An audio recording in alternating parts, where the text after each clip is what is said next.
Hi welcome back to my channel. ఈరోజు కథ ప్రేమ ఇష్క్ కాదల్ 45వ భాగాన్ని వినేద్దాం.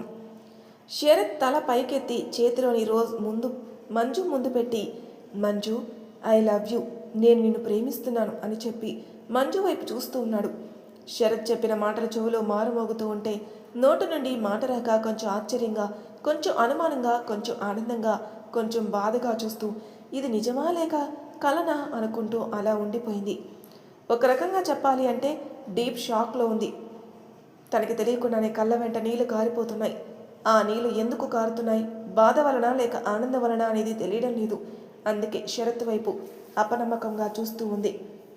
మంజు నుండి ఎటువంటి రియాక్షన్ లేకపోయేసరికి పైకి లెగిసి మంజుని పట్టుకుని, మంజు నువ్వు ఎప్పటి నుండో ఎదురు చూస్తూ ఉన్నా, నీవు నా నుండి వినాలి అనుకున్న మాటలు చెప్పాను, నీకైనా నువ్వు ఏమీ మాట్లాడటం లేదు, ఎందుకు? శరత్ మాటలకి శరత్ వైపే చూస్తూ, సార్ మీరు ఏం చెప్పారు ఇప్పుడు? మంజు మొహాన్ని 2 చేతులతో పట్టుకుని తన కళ్ళలోకి చూస్తూ, ఐ లవ్ యూ చెప్పాను మంజు. మంజు శరత్ చేతులు తీసి శరత్ వైపే చూస్తూ, ఏం చెప్పారు సార్ నాకు? ఐ లవ్ యూ చెప్పారా, నిజంగానా? అవును. అయితే ఇప్పుడు నేనేం చేయాలి? శరత్ అర్థం కాక చూస్తున్నాడు. ఏమిటి సార్ అలా చూస్తున్నారు? మీరిప్పుడు నన్ను ప్రేమిస్తున్నానని చెప్పారు, ఇప్పుడు నేనేం చేయాలి? ఓ సార్, నాకు ప్రపోజ్ చేశారని ఎగిరి గంతేసి మిమ్మల్ని హక్ చేసుకుని మీకు ముద్దు పెట్టాలా? ఎలా కనపడుతున్నాను సార్ మీకు నేను? ఎంతమంది నాకు ప్రపోజ్ చేసినా నేను ఎప్పుడు ఎవరి వైపు చూడలేదు. మిమ్మల్ని మొదటిసారి కాలేజీలో చూడగానే నాకే తెలీదు నా గుండె ఎంత గట్టిగా కొట్టుకుందనేది. అందరూ నా వెనక పడుతుంటే నేను పిచ్చిదానిలా మీరు ఒక్కసారన్నా నా వైపు చూడకపోతారా అనే వెర్రి ఆశతో మీరు ఎక్కడుంటే అక్కడ తిరిగేదాన్ని. మీ క్లాసులు అస్సలు మిస్ అయ్యేదాన్నే కాదు. ఆ రోజు అరకు ట్రిప్కి కూడా అంకుల్ని ఒక రకంగా బెదిరించి మరి మీరు మాతో వచ్చేటట్లు ప్లాన్ చేశాను. అక్కడ అరకులో కూడా ఇలాగే పున్నమి చంద్రుడి చుట్టూ పూలు, వాటి మధ్యలో మీకు ప్రపోజ్ చేస్తే మిమ్మల్ని హక్ చేసుకుంటే నన్ను బరి తెగించిన దానిని అని నన్ను నా ప్రేమని అవమానించారు. ప్రేమ అనేది 2 వైపులా ఉండాలి, ఒకవైపు కాదని మీకు ఇష్టం లేదు కాబట్టి మిమ్మల్ని ఇంకా ఇబ్బంది పెట్టకూడదని అనుకున్నాను. కానీ నన్ను అన్న మాటని మర్చిపోలేక నా ఈగో హర్ట్ అయి మీకు ఆ గిఫ్ట్ పంపాను. అది నా తప్పే. నేను పంపిన గిఫ్ట్ వల్ల నా జీవితం తలకిందులు అవుతుందని అస్సలు తెలుసుకోలేకపోయాను. కాలేజ్ అయిపోయి ఇంటికి వచ్చేసరికి మీతో పెళ్లి ఫిక్స్ అయింది. 5 రోజుల్లో పెళ్ళని చెప్పారు. నా మనసు ఎందుకో సంతోషపడినా బుద్ధి వద్దు అని చెప్పింది. నాన్నతో పెళ్లి ఇష్టం లేదంటే నువ్వు చేసిన పని వల్లనే నాకు మాట్లాడే అవకాశం లేకుండా శరత్ పెళ్లి చేయమన్నాడు.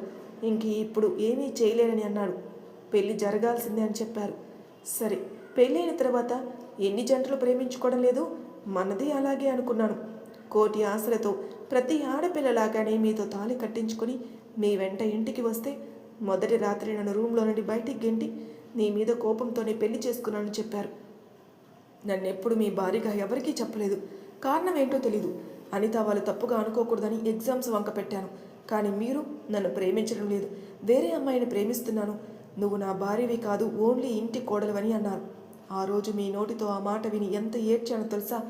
మళ్ళీ ఒక్కొక్కసారి మిమ్మల్ని చూస్తే మీరు అబద్ధం చెప్తున్నారేమో అనిపించేది. నేను ఆ గిఫ్ట్ పంపినందుకు రివెంజ్ ఏమో అనుకునేదాన్ని.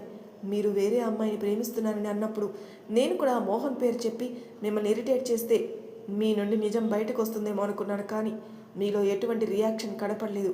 అప్పుడే నేను స్ట్రాంగ్గా డిసైడ్ అయ్యాను మీరు ఎవరినో ప్రేమిస్తున్నారని. ఆ రోజు వర్ష మీకు కాలేజీలో ముద్దు పెట్టేసరికి నాకు ప్రాణం పోయినట్లయింది. తనే మీరు ప్రేమించిన అమ్మాయి ఏమో అనుకున్నాను. తర్వాత క్యాంటీన్లో మీ మాటలు విని తన ఆలోచన తెలిసి తనకు చెక్ పెట్టాను. మీరు మీ ఫ్రెండ్స్కి దూరం అయ్యారని వాళ్ళ గురించి తెలుసుకుని మీకు సర్ప్రైజ్ ఇచ్చాను. అప్పుడు మీ మొహంలో ఆనందం చూసి ఎంత సంతోషపడ్డానో మీకు తెలీదు. ఆ రోజు నన్ను మీరు బీచ్కి తీసుకుని వచ్చి బాధపడుతుంటే నాకు చాలా బాధేసింది. మిమ్మల్ని చూసి మీరు దేనికో బాధపడుతున్నారు. ఆ బాధ నాతో పంచుకుంటే నేను మీకు తోడుగా ఉందామనుకున్నాను. నాపై మీ కేరింగ్ని చూస్తూ ఉంటే అది ప్రేమనా లేక మీ ఇంట్లో ఉంటున్నాను కాబట్టి మీ బాధ్యతతో నాకు అర్థమయ్యేది కాదు. నేను అనిత వాళ్ళ పెళ్లి తర్వాత వెళ్ళిపోవాలని డిసైడ్ అయ్యి మీ మీద ఉన్న ప్రేమని కొంచెం కొంచెం చంపుకుంటూ వచ్చాను. కానీ మీతో నాకున్న మూమెంట్స్ని అస్సలు వదులుకోవాలనుకోలేదు. పెళ్ళి అయిపోయింది, వెళ్ళిపోతానంటే 2 రోజులు టైం అడిగారు. వాళ్ళు ఎవరో మ్యారేజ్ ప్రపోజల్ అంటే నన్ను భారీగా అందరికీ పరిచయం చేశారు. ఇప్పుడు ఇక్కడికి తీసుకొచ్చి నిన్ను ప్రేమిస్తున్నానని చెప్తున్నారు. అసలు ఇదంతా ఏమిటి సార్? కొంతసేపు వేరే అమ్మాయిని ప్రేమించాను అంటారు, కొంతసేపు నువ్వు నా భార్య అంటారు, కొంతసేపు నువ్వు నాకు ఏమీ కావు, ఇంటి కోడలివి మాత్రమే అంటారు, కొంతసేపు అందరికీ భార్యని పరిచయం చేస్తారు. ఇప్పుడు నిన్నే ప్రేమిస్తున్నాను అంటున్నారు. అసలు ఏది నేను నమ్మాలి? మంజు మాట్లాడుతుంటే శరత్కి మాటలు రావడం లేదు. ఎంత బాధపడింది కదా అని కళ్ళ వెంట నీళ్లు కారిపోతున్నాయి. ఏమిటి సార్ మాట్లాడడం లేదు? నేను ఏది నమ్మాలి చెప్పండి? ఇప్పుడు మీరు నిజంగా ప్రేమిస్తున్నారా, లేక మీరు ప్రేమించిన అమ్మాయి మీతో పెళ్లికి ఒప్పుకోలేదు కాబట్టి ఇప్పుడు నన్ను ప్రేమిస్తున్నాను, నువ్వే నా భార్యవని అంటున్నారు? ఏమిటి సార్ ఇది అంతా? ఇక నా వల్ల కాదు, నేను మీతో ఇక ఉండలేను, ఇక నా వల్ల కాదు, నేను వెళ్ళిపోవాలని డిసైడ్ అయ్యాను సార్, నేను వెళ్ళిపోతాను, ఇంకా రేపు నైట్ నేను యూఎస్ వెళ్ళిపోతున్నాను అని వెనక్కి తిరిగి వెళ్ళిపోవడానికి 2 అడుగులు వేసింది. మంజు వెళ్ళిపోతాను, ఇక్కడ ఉండనని చెప్తుంటే శరత్ చాలా బాధగా అనిపించింది. నేను నా చేతులారా చేసుకున్నాను కదా అని అనుకున్నాడు. నేను యూఎస్ వెళ్ళిపోతానని వెనక్కి తిరిగి వెళ్ళిపోయేసరికి శరత్ 2 అడుగులు ముందుకు వేసి మంజు చేతిని గట్టిగా పట్టుకున్నాడు. శరత్ తన చేయి పట్టుకునేసరికి వెనక్కి తిరిగి శరత్ వైపు చూస్తూ, సార్ నా చేతిని వదలండి, నేను వెళ్ళాలి, ప్లీజ్ మంజు, వెళ్ళిపోతానని మాత్రం అనద్దు, ఇంకా నా వల్ల కాదు ఆ మాట వినడం. నేను ప్రేమించింది నిన్నే మంజు, ఇప్పుడు కాదు, నీకన్నా ముందే ప్రేమించాను. ఎప్పుడో తెలుసా? 5 సంవత్సరాల క్రితం నిన్ను గుడిలో చూసిన క్షణమే నిన్ను ప్రేమించాను. కానీ నువ్వు అనేది నాకు తెలియదు. నీకోసం పిచ్చివాడలా హైదరాబాద్ అంతా వెతికాను, కానీ నువ్వు వంశీ చెల్లివని నాకు తెలియదు. 4 సంవత్సరాల తర్వాత నిన్ను కాలేజీ దగ్గర చూసి ఇంకా నా ఆనందానికి అవధులు లేవు. నిన్ను గట్టిగా పట్టుకొని నా గుండెలకి హత్తుకోవాలనిపించింది, కానీ ఆ పని చేయలేని పరిస్థితుల్లో ఉన్నాను. అందుకే ఆ పని చేయలేకపోయాను. కానీ నువ్వు కూడా నన్ను ప్రేమించావని తెలిసి ఎంతో సంతోషపడ్డాను అని చెప్పబోతున్నాడు. మంజు మధ్యలో శరత్ నాపి, మళ్ళీ ఇదేమిటి కదా సార్? నాకు ఇంకా మీరు చెప్పే వినాలని లేదు సార్, ఇక నా వల్ల కాదు, నేను వెళ్ళిపోతాను. మంజు, నేను చెప్పేది నిజం మంజు, నా గురించి నీకు పూర్తిగా తెలీదు. ఒక్కసారి నేను చెప్పేది వింటే నీకే అర్థమవుతుంది. ఇప్పుడు నువ్వు ఇలా మాట్లాడడంలో తప్పులేదు, ఎందుకంటే నేను అలానే ప్రవర్తించాను నీతో. అమ్మ ఎన్నోసార్లు చెప్పింది నా ప్రేమ గురించి నీతో చెప్పి నన్ను లైఫ్ స్టార్ట్ చేయమని, కానీ నేనే వినలేదు. నాకు నువ్వు ఎక్కడికి వెళ్ళవు, నాతోనే ఉంటావు కాబట్టి నేను ఇచ్చిన మాట పూర్తి చేసిన తర్వాత నీకు విషయం చెప్దామని అనుకున్నాను. అదే నేను చేసిన తప్పు. ఇప్పుడు నీకు నా మీద నమ్మకం లేకుండా పోయింది. ఏమిటి సార్? ఎవరికిచ్చారు మాట? మా నాన్నకి. ఏమని ఇచ్చారు? నీకు దాని గురించి చెప్పాలంటే చాలా చెప్పాలి. ఏం చెప్పాలి? మరి నేను చెప్పింది వింటావా? సరే వింటాను సార్, చెప్పండి. సరే రా మంజు, అక్కడ కూర్చొని మాట్లాడుకుందాం రా. మంజు సరే అని శరత్ వెంట వెళ్ళింది. శరత్ మంజు ఇద్దరు ఒక దగ్గర కూర్చున్నారు. మంజు, నీకు చెప్పాలంటే ముందు మా అమ్మ లలితాదేవి దగ్గర నుండే చెప్పాలి. మీ అమ్మగారి దగ్గర నుండా? అవును. సరే చెప్పండి. నీ దగ్గర మీ అమ్మ వాళ్ళు కూడా నా బలవంతం మీద కొన్ని విషయాలు దాచారు. ఏమిటి? అవును మంజు, మామయ్య ఒప్పుకున్న మన పెళ్ళికి అత్తయ్య అస్సలు ఒప్పుకోలేదు, కానీ మా ఇంటికి వచ్చిన తర్వాత నేను శ్రీధర్ లలితల కొడుకని తెలిసిన తర్వాత మాత్రమే మీ అమ్మగారు మన పెళ్ళికి ఒప్పుకున్నారు. ఏమిటి? అవును. మరి నాకు ఆ విషయం ఎందుకు చెప్పలేదు? నేనే చెప్పొద్దన్నాను, నీకు నా నోటితో నేనే చెప్పాలని. మరి ఇప్పటి వరకు నాకెందుకు చెప్పలేదు? అంటే అత్తయ్య మావయ్య ముందే అమ్మవారికి తెలుసా? ఎలా? వాళ్ళందరూ ఫ్రెండ్సా అని ఏదో అర్థమైనట్లు ఒకసారి మీ ఫోన్లో ఉన్న ఫోటో చూపించండి. నా ఫోన్లో ఫోటో నీకెలా తెలుసు? అది తర్వాత చెప్తాను, ఒకసారి చూపించండి. శరత్ ఫోటో చూపిస్తాడు. ఆ ఫోటో చూసి ఎస్ అవును అని అనుకుంటుంది. ఏమైంది మంజు, నీకు తెలుసా? ముందు తెలియదు, కానీ ఇప్పుడు అర్థమైంది. ఈ ఫోటోలో ఉన్న ఆవిడ మీ అమ్మగారు లలిత గారని. నీకెలా తెలుసు మా అమ్మని? మా నాన్న కాలేజీ ఫోటోలో ఉన్నారు. మీ ఫోన్లో ఫోటో చూసినప్పుడు ఎక్కడో చూశాననుకున్నాను, కానీ నాకు గుర్తుకు రాలేదు, ఇప్పుడు వచ్చింది. సరే చెప్పండి, అసలు ఏంటి కదా? మీరు మాట ఎందుకు ఇచ్చారు? ఆ మాట కోసం నన్నెందుకు బాధ పెట్టారు? ఇప్పుడు ఎందుకు చెప్తున్నారు? అసలు మీరు నన్ను ఎందుకు పెళ్లి చేసుకున్నారు? అన్ని విషయాలు చెప్పండి నాకు. శరత్ చెప్పకుండా అలా కళ్ళు మూసుకుని వెనక్కి ఆనుకుని కూర్చున్నాడు. కానీ కళ్ళ వెంట మటుకు నీళ్లు కారిపోతున్నాయి. ఎంతసేపు చూసి అలా కూర్చుని ఉండేసరికి మంజు శరత్ భుజం మీద చెయ్యి వేసి నిమురుతూ, ప్లీజ్ సార్, ఇప్పటికైనా చెప్పండి, ఎందుకు మీలో మీరే బాధపడతారు? శరత్ కళ్ళు తెరిచి కళ్ళ వెంట జారే నీళ్లను తుడుచుకుని చెప్పడం మొదలుపెట్టాడు. మీకు నేను చెప్తాను వినండి. రామచంద్రరావు జానకి గారుల ఒక్కగానొక్క కూతురు లలితాదేవి. లలిత పుట్టిన తర్వాత రామచంద్ర గారు మొదలుపెట్టిన బిజినెస్లో బాగా లాభాలు వచ్చి లలిత గ్రూప్ ఆఫ్ ఇండస్ట్రీస్ స్టార్ట్ చేశారు. తర్వాత ఆయన వెనక తిరిగి చూసుకునే పని లేకుండా కోట్లకి పడగలెత్తారు. లలిత అందంలో అనుకోవలో పెట్టింది పేరు.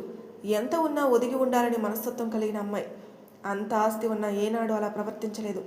ఎప్పుడు ఒక నార్మల్ అమ్మాయిగా ఉండేది. ఎవరికి లలిత కోట్ల ఆస్తికి వారసురాలని తెలీదు. స్కూలు చదువు ముగించుకుని లలిత కాలేజీకి వచ్చింది. ఇంటర్ అయిపోయి బీఈలో జాయిన్ అయింది. సూర్యారావు శాంతల కొడుకు శ్రీధర్. వీళ్ళది నార్మల్ ఫ్యామిలీ. శ్రీధర్ ఇంటర్ అయిపోయింది. బీఈకి వైజాగ్లో జాయిన్ అయ్యాడు. అక్కడే శ్రీధర్, శ్రీనివాస్, రాజశేఖర్ మంచి ఫ్రెండ్స్ అయ్యారు. వీళ్ళకి జూనియర్గా లలిత, జయంతి జాయిన్ అయ్యారు. రాజశేఖర్కి జయంతి మేనమామ కూతురే.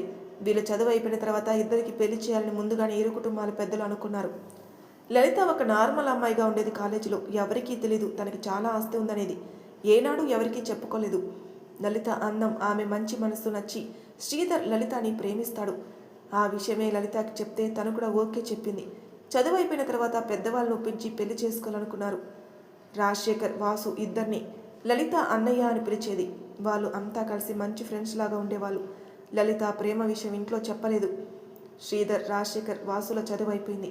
శ్రీధర్కి ఒక కంపెనీలో ఉద్యోగం వచ్చింది. రాజశేఖర్ పై చదువుల కోసం దూరంగా వెళ్ళిపోయాడు. శ్రీధర్, లలిత అప్పుడప్పుడు బయట కలుసుకుంటూ ఉండేవారు. లలిత చదువు అయిపోయిన తర్వాత పెళ్లి చేసుకుందాం అనుకున్నారు. లలిత చదువు అయిపోయింది. శ్రీధర్ గారింట్లో ఒప్పుకున్నారు. లలిత ఇంట్లో వాళ్ళ ప్రేమ విషయం చెప్పింది. రామచంద్ర గారికి చాలా కోపం వచ్చింది. జానకి గారు సర్ది చెప్పాలని చూసినా ఆయన ఒప్పుకోలేదు. లలిత ప్రేమ పెళ్లి ససేమిరా అన్నారు. శ్రీధర్ గురించి తెలుసుకుని ఇంటికెళ్ళి మరీ తిట్టి వచ్చారు. తర్వాత లలితని అడిగితే, అవును, నేను లలిత గ్రూప్ ఆఫ్ ఇండస్ట్రీస్ రామచంద్ర గారి అమ్మాయిని చెప్పింది. ఏం చేయాలో అర్థం అవ్వలేదు. మళ్ళీ ఒకసారి నాన్నతో మాట్లాడతానని ఇంటికెళ్ళింది. కానీ రామచంద్ర గారు తన చెల్లెలి కొడుకుతో లలితకి సంబంధం నిశ్చయం చేశారు. లలిత ఎంత ఏడ్చినా ఉపయోగం లేకుండా పోయింది.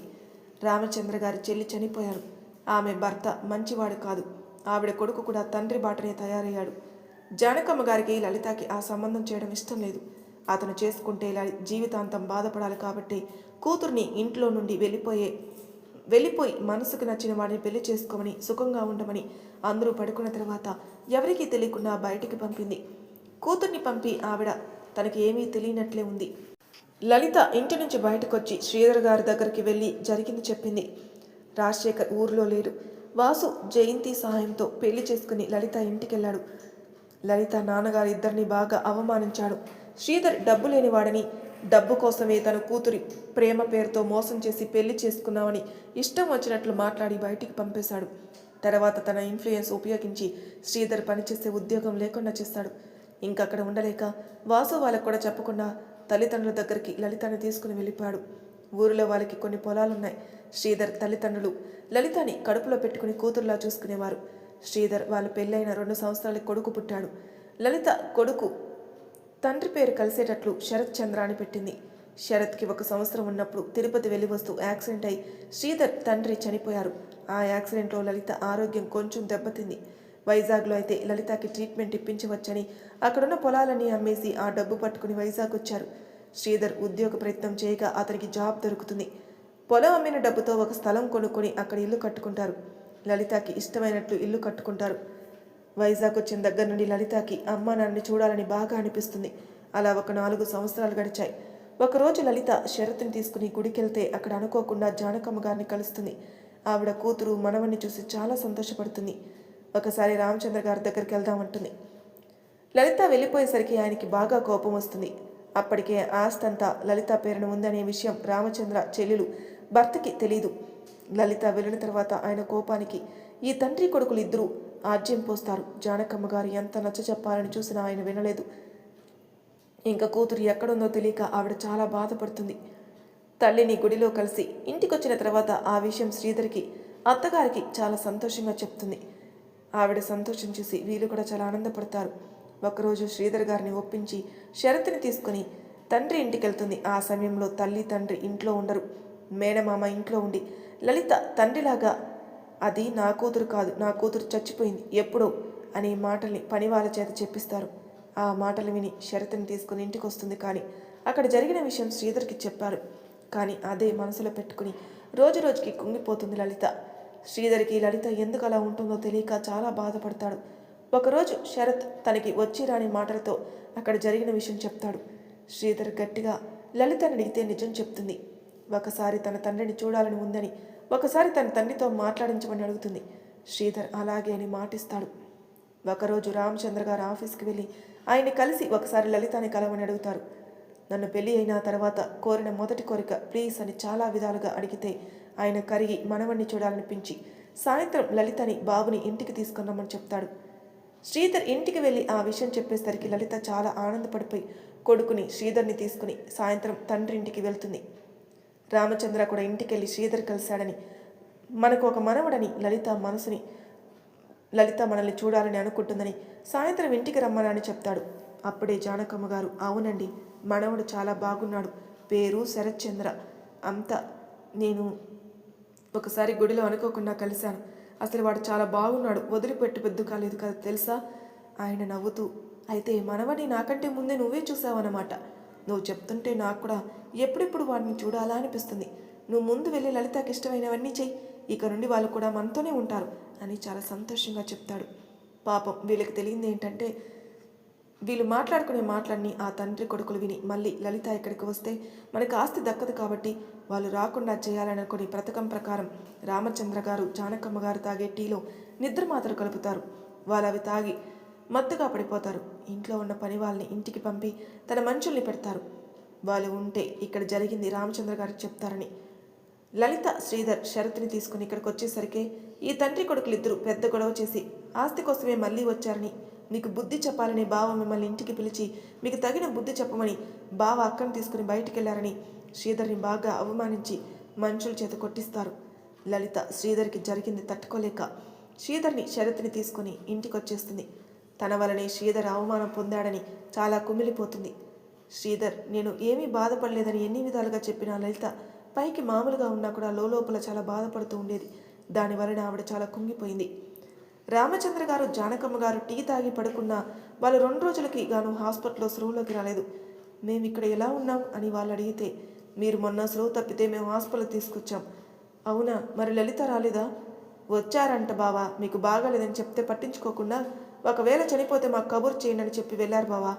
ఆ మాటలు వాళ్ళకి నమ్మబుద్ధి కాకపోయినా అక్కడ ఏం జరిగిందనేది తెలియక అలాగే ఉండిపోయారు. రామచంద్ర గారు లలితని కలవడానికి ఇల్లు ఎక్కడో తెలియలేదు. అలా రోజులు గడుస్తున్నాయి. లలితలో రోజు రోజుకి మార్పు వస్తుంది. ఒకరోజు శరత్ని తీసుకుని పార్కుకి వెళ్ళిన లలిత ఆలోచిస్తూ శరత్ని పట్టించుకోలేదు. శరత్ బాల్తో ఆడుకుంటూ రోడ్డు మీదకి వెళ్ళిపోయాడు. కొంచెం ఉంటే అటు నుండి వచ్చే లారీ శరత్ మీద నుండి వెళ్ళిపోయేది. కానీ అంతలో ఎవరో వచ్చి శరత్ని లారీ ముందు నుండి పక్కకి లాగి ఆ అమ్మాయి కారు కింద పడి దెబ్బలు తగిలాయి. రోడ్డు మీద ఈ గొడవకి స్రోలోకి వచ్చిన లలిత ఏమైంది వచ్చేసరికి శరత్ ఒక దగ్గర, ఆ అమ్మాయి ఒక దగ్గర పడి ఉన్నారు. శరత్ స్రోలో కోల్పోతే ఆ అమ్మాయికి కారు గుద్దం వల్ల బాగానే దెబ్బలు తగిలాయి. లలిత ఇద్దరిని తీసుకుని హాస్పిటల్కి వెళ్ళి అక్కడ జాయిన్ చేసింది. ఆ విషయం శ్రీధర్కి తెలిసి హాస్పిటల్కి వచ్చి జరిగింది తెలుసుకుని చాలా బాధపడ్డాడు. నా వల్లనే శరత్కి ఇలా అయిందని చాలా బాధపడింది లలిత. కాపాడిన అమ్మాయి స్రోలోకి వచ్చిన తర్వాత ఆ అమ్మాయి గురించి అడిగితే తన పేరు లక్ష్మి అని, తనకి ఎవరూ లేరని, ఆశ్రమంలో ఉంటున్నానని, ఇప్పుడు ఆశ్రమం నుండి బయటికి వెళ్ళే టైం వచ్చింది కాబట్టి ఏమన్నా జాబ్ దొరుకుతుందేమని చూస్తున్నానని చెప్తుంది. దెబ్బలు తగ్గే వరకు మా ఇంట్లో ఉండు, తర్వాత ఏమైనా జాబ్ చూద్దాంలే అని ఇంటికి తీసుకెళ్లారు లలిత శ్రీధర్లు. లక్ష్మి కోలుకుంది. శరత్ లక్ష్మికి బాగా అలవాటయ్యాడు. లలిత తల్లి తండ్రి మీద బెంగతో ఆరోగ్యం పాడైంది. లలిత కోసమని శ్రీధర్ ఎన్నిసార్లు వెళ్ళినా రామచంద్ర గారిని కలవలేకపోయాడు. కాదు కలవనీయలేదు మధ్యలో ఉన్నవాళ్ళు. శ్రీధర్ వెళ్ళిన విషయం అసలు రామచంద్ర గారికి తెలియవు. అలా రోజులు గడుస్తున్నాయి. లలితకి హెల్త్ బాగోలేకున్న కారణంగా శాంత గారికి సహాయంగా లక్ష్మి శరత్ని చూసుకుంటూ ఇంట్లో పనులు చేస్తూ అక్కడే ఉండిపోయింది. మరి తర్వాయి భాగంలో ఏం జరగబోతుందో నెక్స్ట్ ఎపిసోడ్లో తెలుసుకుందాం. అంతవరకు నా ఛానల్ సబ్స్క్రైబ్ చేయని వాళ్ళు ప్లీజ్ సబ్స్క్రైబ్ చేసుకోండి, లైక్ చేసి షేర్ చేయండి. Thank you for listening.